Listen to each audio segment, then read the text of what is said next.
नमस्कार दोस्तों, आज की इस वीडियो में हम डिस्कस करेंगे हिस्ट्री के कुछ इंपॉर्टेंट क्वेश्चंस जो मेनली प्रीवियस एचपीएसएससी हमीरपुर के एग्ज़ाम में ये क्वेश्चंस पूछे गए थे। तो फ्रेंड्स, इन क्वेश्चंस के मैं जितने भी आंसर बताऊंगा वो फाइनल आंसर की के अकॉर्डिंग ही बताऊंगा जो हमीरपुर बोर्ड ने जारी की थी। तो फ्रेंड्स, आज जो हम क्वेश्चन डिस्कस कर रहे हैं ये एचपी सेक्रेटरीट क्लर्क पोस्ट को 962 के एग्ज़ाम में ये क्वेश्चंस पूछे गए थे। और ये क्वेश्चंस आपको आगामी HPSSC JBT commission SI conductor जीओएआईटी पोस्ट कोड 965 और वेरियस एग्ज़ाम जो अभी कंडक्ट किए जा रहे हैं हमीरपुर बोर्ड द्वारा और आगे भी किए जाएंगे हमीरपुर बोर्ड द्वारा, उन सभी एग्ज़ाम में ये क्वेश्चंस आपको काफ़ी हेल्पफुल साबित होंगे। तो फ्रेंड्स, वीडियो को शुरू करने से पहले अगर आप चैनल पे पहली बार विजिट कर रहे हो तो चैनल को सब्सक्राइब कर दें। तो फ्रेंड्स, वीडियो को शुरू करते हैं। पहला प्रश्न है कि ऋग्वैदिक धर्म की मुख्य विशेषता क्या थी? Which was the chief feature of Rigvedic religion? तो ऋग्वैदिक धर्म की मुख्य मुख्य विशेषता क्या थी? ऑप्शन नंबर ए जो है इस क्वेश्चन का करेक्ट आंसर है। यज्ञों का अनुष्ठान जो है ये ऋग्वैदिक धर्म की मुख्य विशेषता थी। आपको पता होगा वैदिक काल का जो विभाजन था वो दो भागों में हुआ था। एक ऋग्वैदिक काल 1500 से लेकर 1000 ईसा पूर्व और दूसरा उत्तर वैदिक काल 1000 से लेकर 600 ईसा पूर्व में वैदिक काल का विभाजन किया गया था। उसके बाद आपको पता होगा कि आर्य सर्वप्रथम पंजाब एवं अफ़गानिस्तान में बसे थे और आर्यों द्वारा विकसित सभ्यता जो थी वो ग्रामीण सभ्यता थी और आर्यों की जो भाषा थी वो संस्कृत थी। आपको पता होगा ऋग्वैदिक काल के जो मुख्य देवता थे वो कौन थे? वो इंद्र थे, ये भी आपने याद रखना है। और ऋग्वेद में उल्लिखित सभी नदियों में सरस्वती सबसे महत्वपूर्ण तथा पवित्र नदी मानी जाती थी। और ऋग्वेद में गंगा का एक बार और यमुना का उल्लेख 3 बार हुआ है। इसमें सिंधु घाटी का उल्लेख सर्वाधिक बार हुआ है किसमें? ऋग्वेद में। ये भी आपने याद रखना है। नेक्स्ट क्वेश्चन पे चलते हैं। इसमें बोला गया कि और आपने एक क्वेश्चन और याद रखना है कि जो आर्यों का मुख्य व्यवसाय था वो पशुपालन और कृषि था।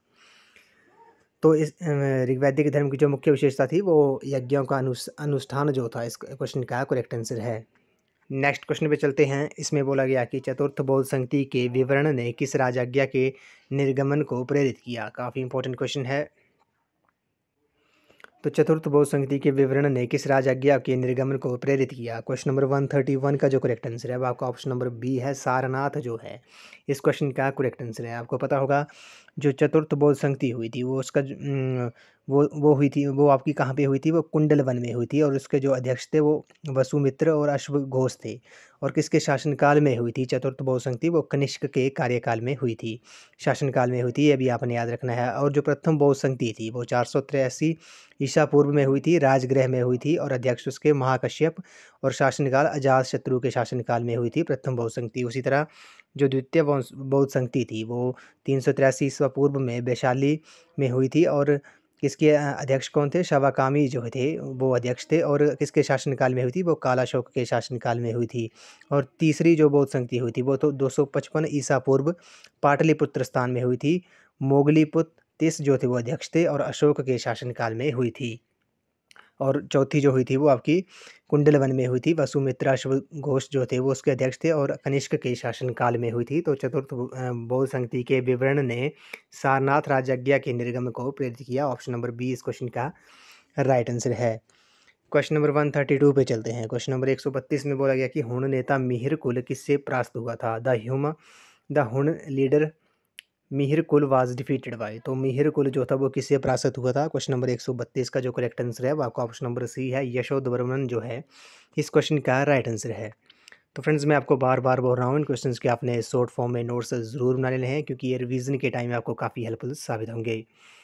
क्वेश्चन नंबर 133 पे चलते हैं। क्वेश्चन नंबर 133 में बोला गया है कि किस राजपूत वंश ने अकबर के सामने समर्पण नहीं किया? Which Rajput dynasty did not surrender to Akbar? तो क्वेश्चन नंबर 133 का जो करेक्ट आंसर है वो आपका ऑप्शन नंबर बी है, प्रतिहार जो है इस क्वेश्चन का राइट आंसर है। प्रतिहार राजवंश ने अकबर के सामने समर्पण नहीं किया था। ऑप्शन बी इस क्वेश्चन का राइट आंसर है। आपको पता होगा जो अकबर जो था वो सम्राट अकबर का जो जन्म हुआ था वो 15 अक्टूबर 1542 ईस्वी को हमीदा बानो बेगम के गर्भ में से अमरकोट के राणा वीर साल के महल में हुआ था। और अकबर के बचपन का नाम क्या था? अकबर के बचपन का नाम जलाल था। और अकबर का राज्याभिषेक जो हुआ था वो 14 फरवरी 1556 को पंजाब के कालानौर नामक स्थान पर हुआ था। और अकबर का अकबर का जो शिक्षक था वो अब्दुल लतीफ़ ईरानी विद्वान था, ये भी आपने याद रखना है। बैरम खान जो था वो 1556 से 1560 तक अकबर का संरक्षक रहा था।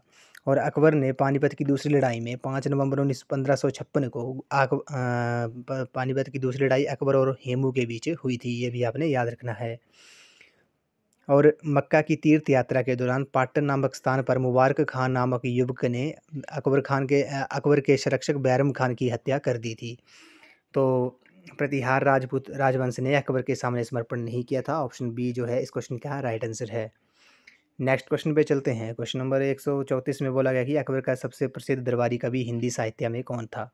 The most famous court poet in Hindi literature of Akbar was. तो क्वेश्चन नंबर 134 का जो करेक्ट आंसर है वो आपका ऑप्शन नंबर डी है। अब्दुल रहीम खान ए खाना जो है वो अकबर का सबसे प्रसिद्ध दरबारी कवि था हिंदी साहित्य में। तो ऑप्शन नंबर डी जो है इस क्वेश्चन का करेक्ट आंसर है। आपको पता होगा दीन ए इलाही धर्म का प्रधान जो था वो पुरोहित अकबर था। दीन ए इलाही धर्म का स्वीकार करने वाला प्रथम और अंतिम हिंदू जो था वो शासक बीरबल था, ये भी आपने याद रखना है। और अकबर के दरबार का जो प्रसिद्ध संगीतकार था वो कौन था? वो तानसेन था। और अकबर के दरबार के प्रसिद्ध चित्रकार जो थे वो अब्दुल समद था, ये भी आपने याद रखना है। दसवंत और वसावन अकबर के दरबार के चित्रकार थे, ये आपने याद रखना है। अकबर के दरबार का प्रसिद्ध संगीतकार कौन था? तानसेन था। और अकबर के दरबार के प्रसिद्ध चित्रकार अब्दुल समद थे। दशवंत और वसवन अकबर के दरबार के चित्रकार थे। नेक्स्ट क्वेश्चन पे चलते हैं। इसमें बोला गया कि विक्रमशिला में प्रसिद्ध मठ की स्थापना किसके द्वारा की गई? The famous monastery at Vikramshila was founded by the. Question number 135 का जो करेक्ट आंसर है वो आपका ऑप्शन नंबर डी है।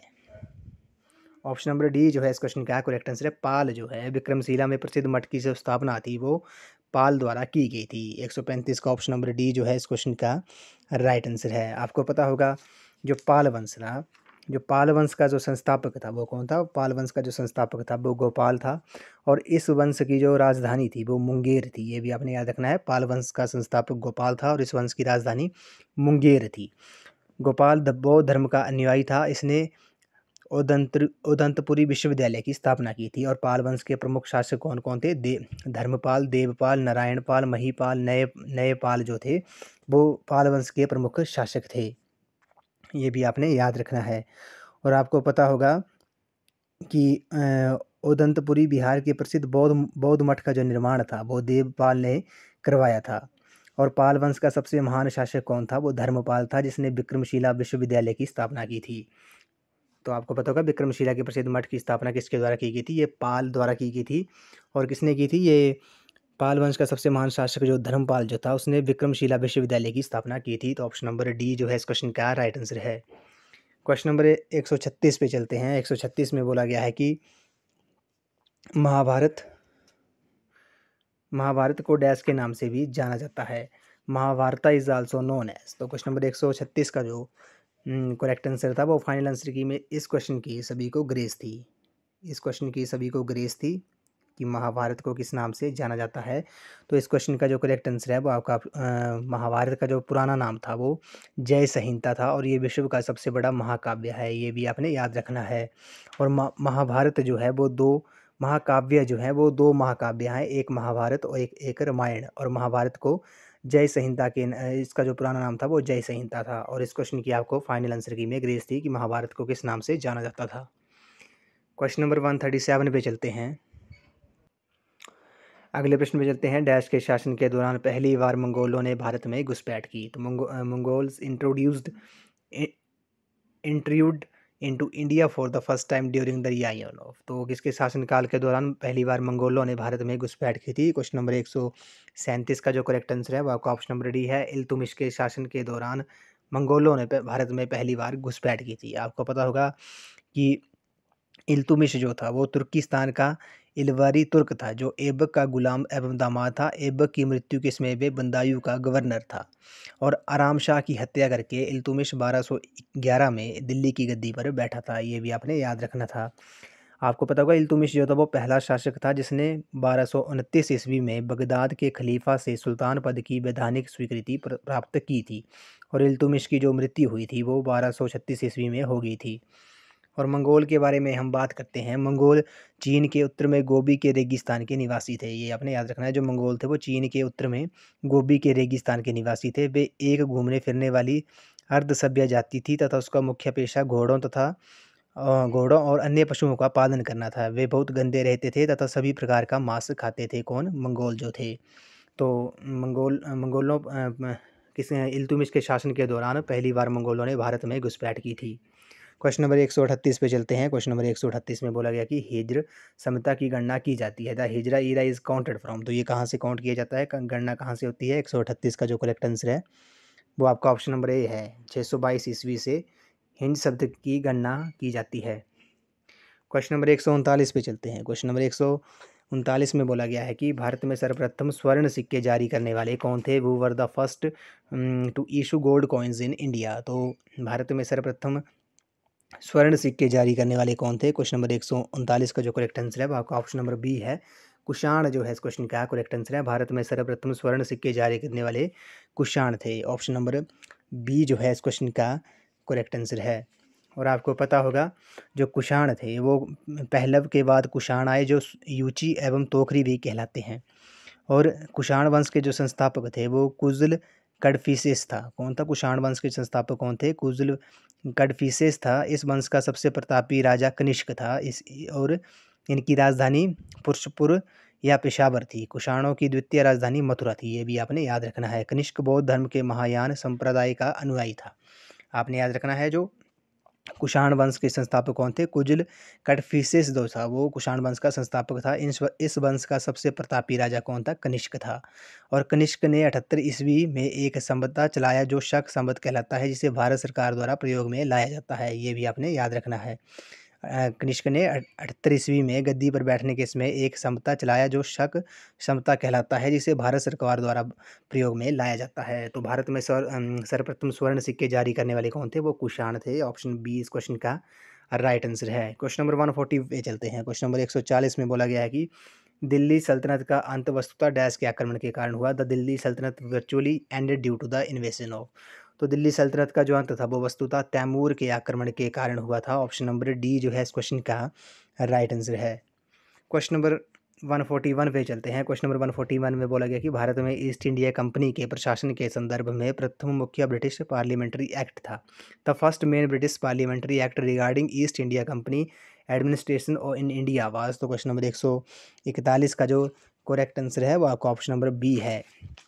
ऑप्शन नंबर बी जो है इस क्वेश्चन का राइट आंसर है। रेगुलेटिंग एक्ट जो है इस क्वेश्चन का करेक्ट आंसर है। ये भारत में ईस्ट इंडिया कंपनी के प्रशासन के संदर्भ में प्रमुख जो ब्रिटिश पार्लियामेंट्री एक्ट था वो रेगुलेटिंग एक्ट था। ऑप्शन बी इस क्वेश्चन का राइट आंसर है। तो आपको पता होगा कि जो ईस्ट इंडिया कंपनी थी वो ईस्ट इंडिया कंपनी जो थी प्रारंभ में ईस्ट इंडिया कंपनी में 217 साझीदार थे और पहला गवर्नर जो था वो टॉमस स्मिथ था। ये भी आपने याद रखना है। 31 दिसंबर 1600 ईस्वी को इंग्लैंड की रानी एलिजाबेथ प्रथम ने ईस्ट इंडिया कंपनी को अधिकार पत्र प्रदान किया था। और प्रारंभ में ईस्ट इंडिया कंपनी में 217 साझीदार थे और पहला गवर्नर जो था वो टॉमस स्मिथ था। इस वीडियो का लास्ट क्वेश्चन है। क्वेश्चन नंबर 142 में बोला गया कि कौन 1857 में ब्रिटिश द्वारा पकड़ा नहीं जा सका था? वो could not be captured by the British in 1857।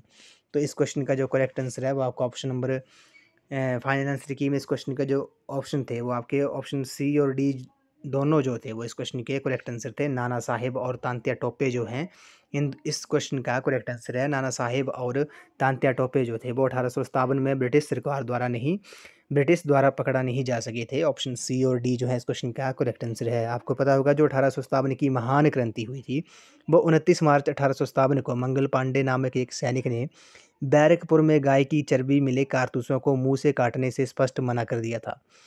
उसके बाद उसे गिरफ्तार कर 8 अप्रैल 1857 ईस्वी को फांसी दे दी गई। मंगल पांडे का जो संबंध था वो 34वां बंगाल नेटिव इन्फेंट्री से था। और 10 मई 1857 के दिन मेरठ की पैदल टुकड़ी 20 NI से 1857 की क्रांति की शुरुआत हुई। ये भी आपने याद रखना है। जो 1857 की जब क्रांति हुई थी इसमें भारत के जो गवर्नर थे वो जनरल लॉर्ड कैनिंग थे और इंग्लैंड के प्रधानमंत्री फॉर्मस्टेन थे, लिबरल थे, ये भी आपने याद रखना है। 1857 की क्रांति किसमें? भारत का गवर्नर जनरल लॉर्ड कैनिंग और इंग्लैंड के प्रधानमंत्री फॉर्मस्टेन थे। तो फ्रेंड्स आज की वीडियो में बस इतना ही। आज हमने हिस्ट्री के कुछ इंपॉर्टेंट क्वेश्चन डिस्कस किए जो प्रीवियस एचपीएसएससी हमीरपुर के एग्ज़ाम में ये क्वेश्चंस पूछे गए थे। ये mainly 962 post code HP secretariat clerk के एग्ज़ाम में ये पूछे गए थे और इन क्वेश्चंस के जितने भी आंसर मैंने आपको बताए वो फाइनल आंसर की के अकॉर्डिंग ही बताए जो हमीरपुर बोर्ड ने जारी की थी। तो फ्रेंड्स आई होप आपको वीडियो पसंद आई होगी, तो वीडियो को लाइक शेयर एंड सब्सक्राइब जरूर कर दें। तो आज की वीडियो में बस इतना ही। तो थैंक यू फ्रेंड्स।